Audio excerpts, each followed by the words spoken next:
Hi, and welcome to another Switzerland Destination Spotlight.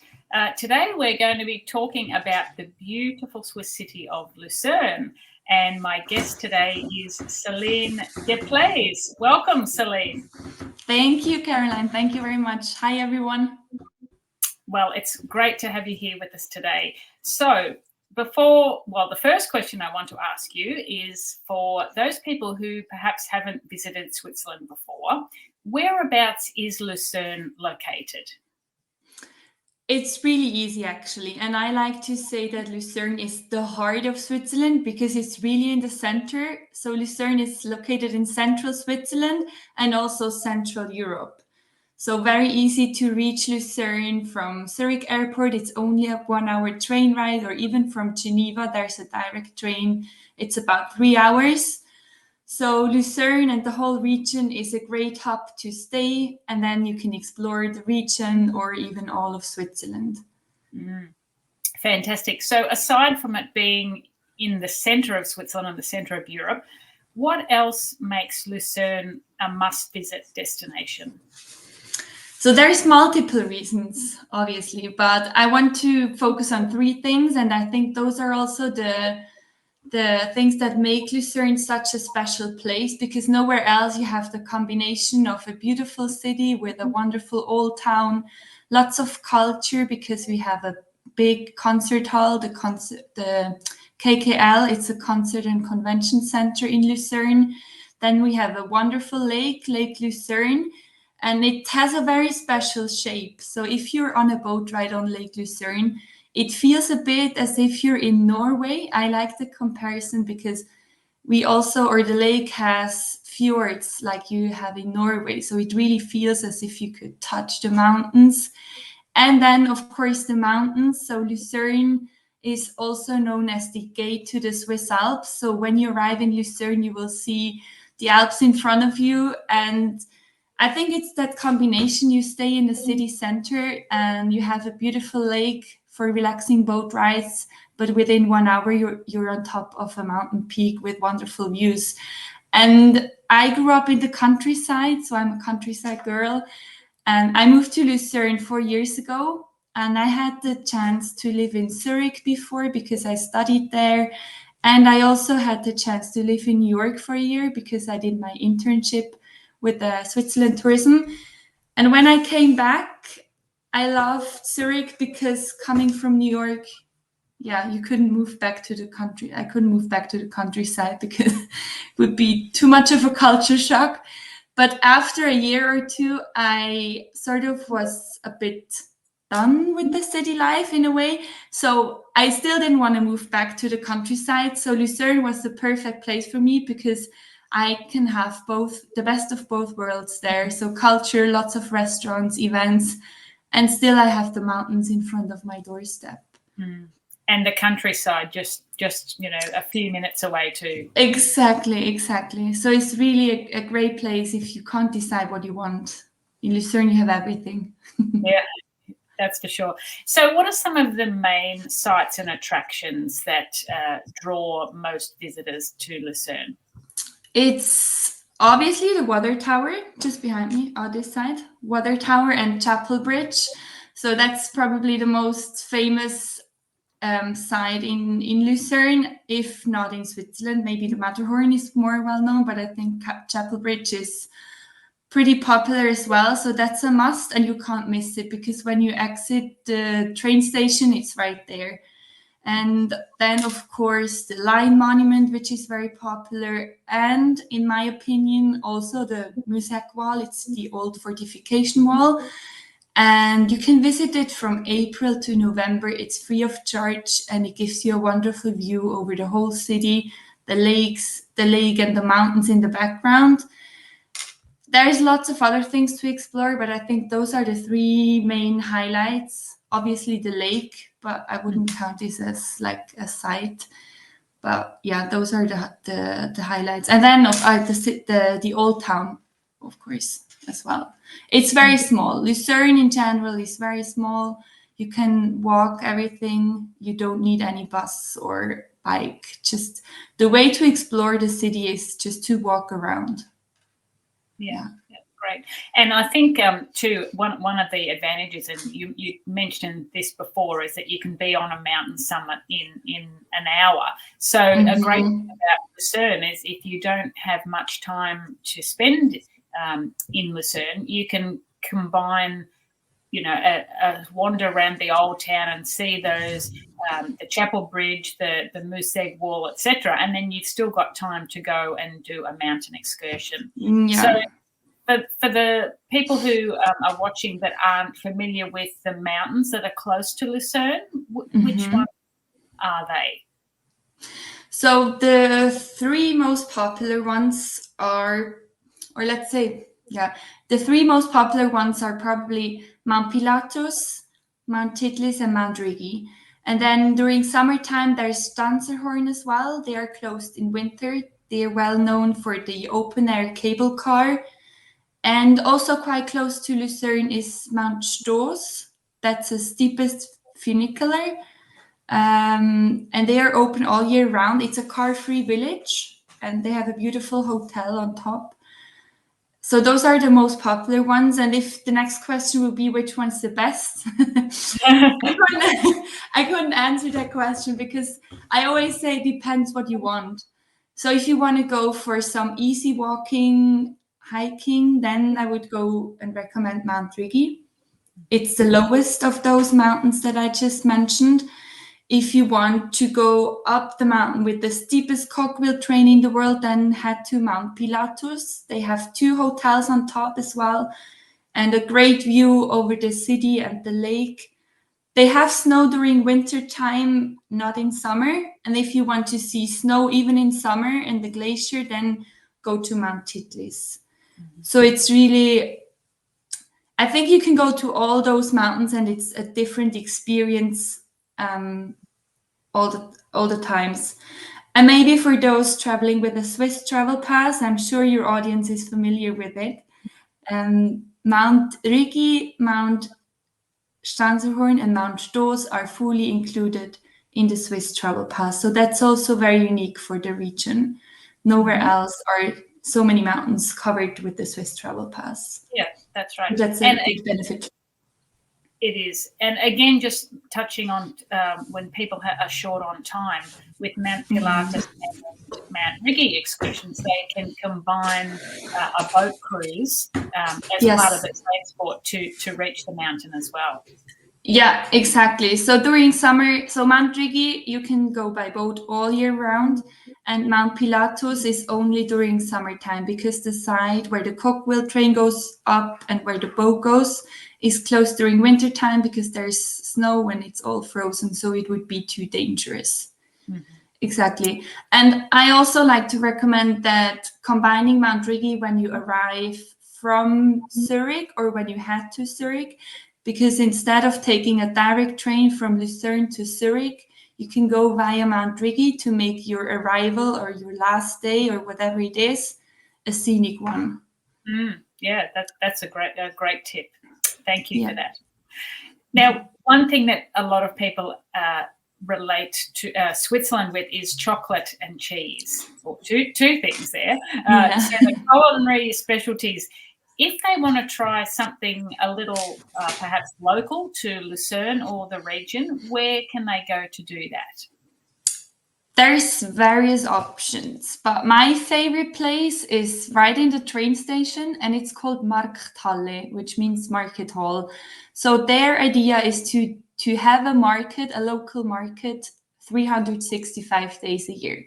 So everything what you find in this shop or in this hall is from local producers. You can even see how far away the producer is. So is it 15 kilometers or 30? They have cheese, they have chocolate, vegetables, fruits, and they do a lot of, or they try out things with so they don't want to waste any food.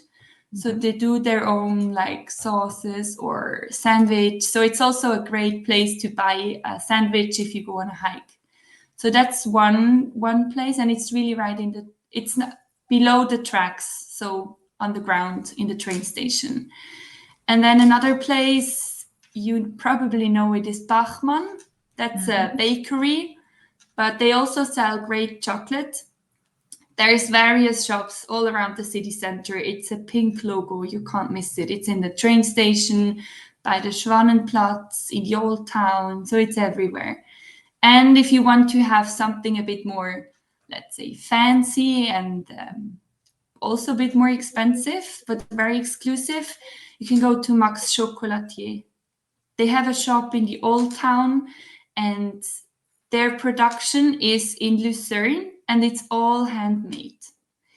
And the story behind this chocolatier is that Max is the son of the owner, and he has Down syndrome.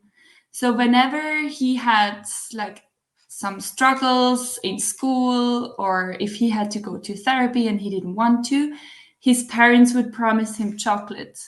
And now he has his own chocolate factory or his own chocolate shop. So it's a really nice story. And I love to tell this story as well, because it's really special. And if you understand that everything is handmade, it's a very small chocolatier, the price is also worth, or the money is worth the chocolate. Yeah. And special because you can do your own chocolate. So they also offer workshops, not in the old town, but in another place in the city. So you can book your chocolate workshop or chocolate tasting with them. And the last one I want to recommend is for cheese. It's called Gaasgaller. It's in the old town.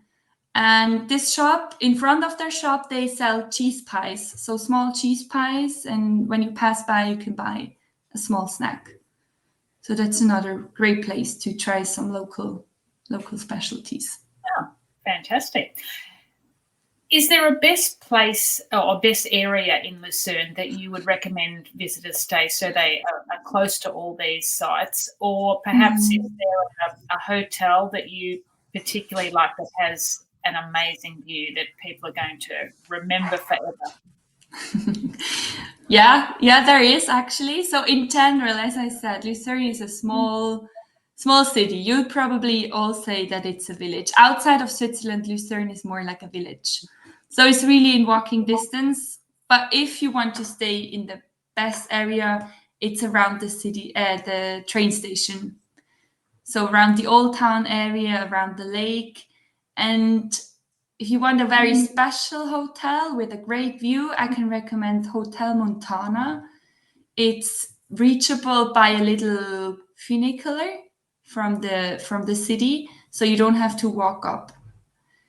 Or another one, not with, I mean, beautiful view you probably have from all the hotels that have lake view and mountain view. But the one that I also like very much is Hotel Hermitage, because its unique selling point in a way is that it has direct lake access. No other hotel in Lucerne has direct lake access. Hotel Hermitage is about 15 minutes by bus from the train station, so also not too far away. They have a beautiful beach club, and for those of the listeners who are familiar with architecture and architects, their rooms have been renovated by Herzog and de Meuron. So beautiful rooms, and all of them have a lake view. And for those with a smaller budget, probably, and if they want to stay a bit more in the city center, I can recommend the Lubo. It's a new 3-star hotel, although I would count it as like a 3-star hotel. I'm not sure if they're officially rated, because their initial idea was to be more like a hostel, but then they realized that it's not really working what they planned. So they have beautiful family rooms. They are, as I mentioned, in the old town, and it's they don't have any reception. It's all digital check-in. Okay. So you receive everything on your phone, and then there's like a computer where you do your check-in, and then the key is your phone. They don't include any breakfast, so it's more like a bed and breakfast. As I said, the idea was to be like a hostel, but now they've transformed the dorms into family rooms. And it's quite stylish, so I totally would stay there, also because of the location.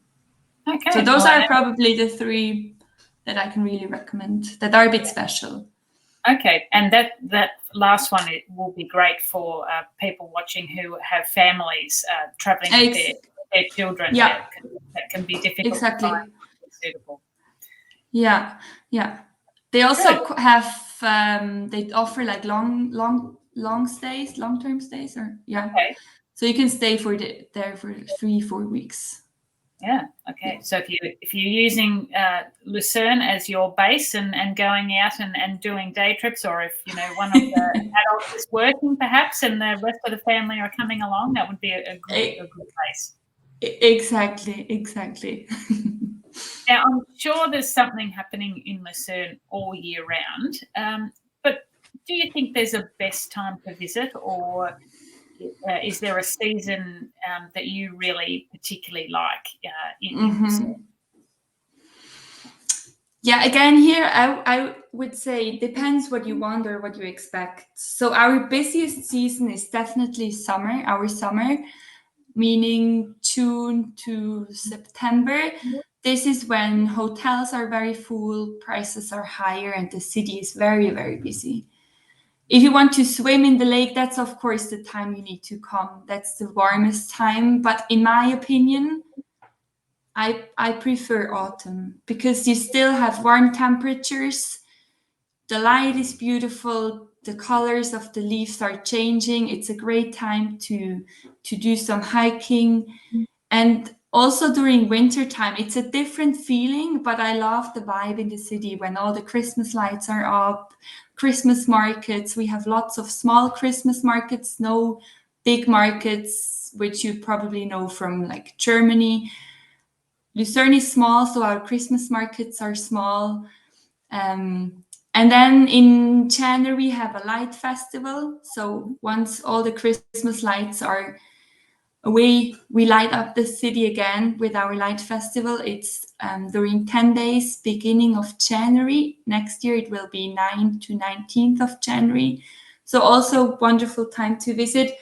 And the good thing, and I think a lot of people are not aware of that, everything is open all year round. So no hotels shut down in the city center. Everything is open. The boats are running 365 days. The lake is not frozen. Shops are open. Museums are open. The Misakwa is closed during winter time because there's ice and sometimes snow. But otherwise, there's really nothing that you can't do during winter time, which you can do during summertime. Okay. Even swimming. Yeah, right. Okay. If you want. If you're brave enough, it's an all year round destination. Yes, it definitely is. Yeah. Maybe just bring a wetsuit if you're planning on swimming in the winter. Yeah, it's actually quite a trend that people go swimming during winter because it's apparently good for immune system. Mm-hmm. So, yeah, okay. but it's We'll cold. believe them. So if someone is coming to Lucerne and they've only got one day to spend in the city or in the area, what would you suggest they do so that they really get a good feel for the place? So I would say start the day with a city tour to get a good overview. And there's two options. So you can either do a guided city tour with a local person, which is of course the most convenient, easy, and best way to do it because you really get a great insight from a local person. You can book a private guide, or there's public guided tours offered by the tourism board every Wednesday and Saturday morning at 10:15. The tour is 1.5 hours. It starts by the tourist information, which is, by the way, in the train station. So if you're looking for that, it's in the train station. And the tour starts there. You go to the concert and convention center, the lakeside, then the chapel bridge, and it ends in the old town. So it gives you a great overview of the highlights. But if you want to do everything on your own, or if you think 1.5 hours are a bit too long, we're really a bit in a rush, there's also the option of an audio guide. So it's an app, it's free of charge. You just download it. And then it shows you a map of Lucerne with all the highlights. And if you click on, let's say, the water tower, You can read or listen to all the information, and it's a bit of a city tour. So you still get some background information. Mm-hmm. And after that city tour, for lunch, I would recommend going to a restaurant that offers our local specialty, the Lucerne puff pastry. In German, it's called, or Swiss German, it's called Hügeli Pastetli, a very strange word, I know. But it's a bit like you probably know as a pie, a meat pie. Okay. So to say, there's restaurants along the river that offer this sort of meal. And in my opinion, the best restaurant to go is in Hotel Wildenmann, the Burgerstube. It's on the other side of the river, not in the old town, on the other side of the river. And then in the afternoon, I really recommend going on a cruise, because this gives you a great view, or another view of the city and the surrounding mountains. And again, there's different options. If you're holding a Swiss travel pass, the best option is probably to take the Bürgenstock shuttle boat.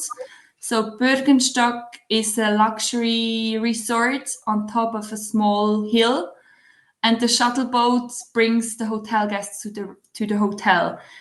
But with the Swiss travel pass, you can also do a 1-hour round trip. So just stay on the boat. Okay. The boat goes from Lucerne, 30 minutes to the station, and then stay on the boat and go back to Lucerne. So about 1 hour. And this is fully included in the Swiss travel pass and running all year round. And for summer, there's a special 1-hour round trip on the panorama yacht Zafir. It's from end of April to mid-October. And you have a discount with the Swiss travel pass, but you need an extra ticket. And the specialty about the boat is that it has an audio guide as well. So it gives you information more about the surrounding and the history of central of Switzerland, because the place is also where Switzerland initially has been founded. So you get the background of that as well. Okay. And yeah, and of course, one day is probably not enough to visit a mountain.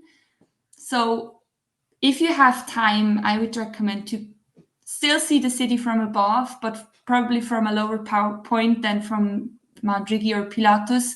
Go to a viewpoint, either Musekwal or the Hotel Gütsch. Hotel Gütsch, you can't miss it. It looks a bit like the Disney castle. It's overlooking the city center, and you can get there by a little funicular as well. Wonderful. So this is what I would recommend. Yeah, well, you'd certainly get to see plenty and experience Lucerne from on foot and from the water as well, which would be wonderful. Yes. Yeah. You probably mentioned one thing there, the trip to Bürgenstock, which is probably a lot of people wouldn't have heard of. Are there any other sort of lesser known attractions that people might consider visiting if they've got a bit longer to spend? Yeah. Yes. So if you're in town on a Tuesday or Saturday, there's a local farmer market. So all the locals, they come to sell their fruits, vegetables, cheese. So it starts, I think, at 6 in the morning until midday, so 12 o'clock. And it's all year round. And another place or another region in or part of the city, which is a bit lesser known, is called Bruchquartier or the Neustadtquartier. So Neustadtquartier is behind the train station in a way. So this is where lots of young people, students live, has nice bars and restaurants. And the same for Bruchquartier. This is the upcoming part of the city. It's next to the old town in a way. But if you Google Bruchquartier and Neustadt, you will find it. So that's a great place for bars and restaurants, and where you meet a lot of locals as well. Okay. And outside the city center or the city of Lucerne, there's lots of small villages. For example, Willisau is 30 minutes from the city center of Lucerne, a direct train, or Sursee is by Lake Sempach, also 30 minutes by direct train. And if you want to go to a mountain resort up high up in the mountains, I can recommend Andermatt. So that's a bit further. It's about 2 hours, and it's along the Glacier Express line. So it's really a small mountain resort. It got very popular in the past year because also in Australia, I heard that the Whale Resort is a name. So Andermatt got bought by Whale Resort. It's now part of the Epic Pass. So for the skiers amongst you. Yeah. So there's lots of small villages where you really see how the locals are living and how the local life is in Switzerland. Yeah. So if you have time, definitely head out the city center and explore those small places as well. Great advice. So is there anything else that visitors should know about Lucerne before they come and visit? I think a lot of people, they pass by Lucerne and they have one day. So they would discover the city, but don't really have time to deep more into the region and more into the activities. So my first tip would be to take at least an overnight. But of course you can stay longer. And also if you struggle finding hotel rooms, widen a bit, like going a bit further outside the city center. It's all very well connected. The trains and buses, the bus system in Switzerland is amazing. So even if it's a 15-minute bus ride, it's not a problem. You're still sort of in the city center. And then the second tip that I give you, try to avoid the peak season if you can, because the city, as I said, is full. Hotels are full, prices are higher. And as I said, everything is also open in the off season. It's not like a mountain resort where sometimes hotels and shops shut down. In Lucerne, everything is open all year round. So yeah, really take your time. It's your vacation. Don't rush. Sit down, enjoy the scenery, try some local food, and really indulge into the culture. And yeah, because I think sometimes people, myself as well, if I'm in a place I haven't been before, I want to see as much as possible, but then I'm stressed out. And in the end, I think I should have skipped this and that, but then just enjoy it a bit more, take a bit more time. So I think that's the advice. That's right. Because Switzerland, there's so much to just, it's really a country where you need to like breathe, enjoy, relax, the scenery, the nature. Don't rush around. That's the tip I would give. Probably. Take the time and enjoy it. Yeah. So where can yes, exactly. Where can anyone who's watching who would like more information about Lucerne, where can they find that? So we have a beautiful new website which got live a couple of weeks ago. So on our website, lucerne.com, or also on our Instagram channel, TikTok, Facebook. It's at Visit Lucerne. We have lots of great information. We have a great tourist information team. You can reach out to them anytime. They're super happy to answer all the questions you might have. And if you're listening and you're more from a B2B side, we're also on LinkedIn, where we post updates on Lucerne and what's going on in the whole region. So there's different channels. And of course, Caroline, because you know a lot already, right? You're a bit of an expert yourself. Well, that's right. There are quite a lot of articles about Lucerne and the Swiss Travel Pass on our website. Yeah. Holidays to Switzerland.com. But if they want to hear it straight from the official source, lucerne.com, and that's LUZERN.com. Exactly. Yeah, that's the German name. Yeah. Fantastic. Well, thank you very much, Céline, for sharing all that with us today. It's been great chatting to you, and I hope that anyone who's watching and planning to visit Lucerne will take heed of your tips. Perhaps they be able to plan their trip so they're not visiting in the busiest months, and then they can really enjoy the experience even more. Yeah. Thanks Thank again. you very much. Thank you all for listening. And if you're coming to Switzerland and Lucerne, enjoy. It's a beautiful, beautiful place. I'm sure you will fall in love, as we all did. And we all do every day again. Absolutely. Thank you. Thanks a lot. Bye-bye. Bye.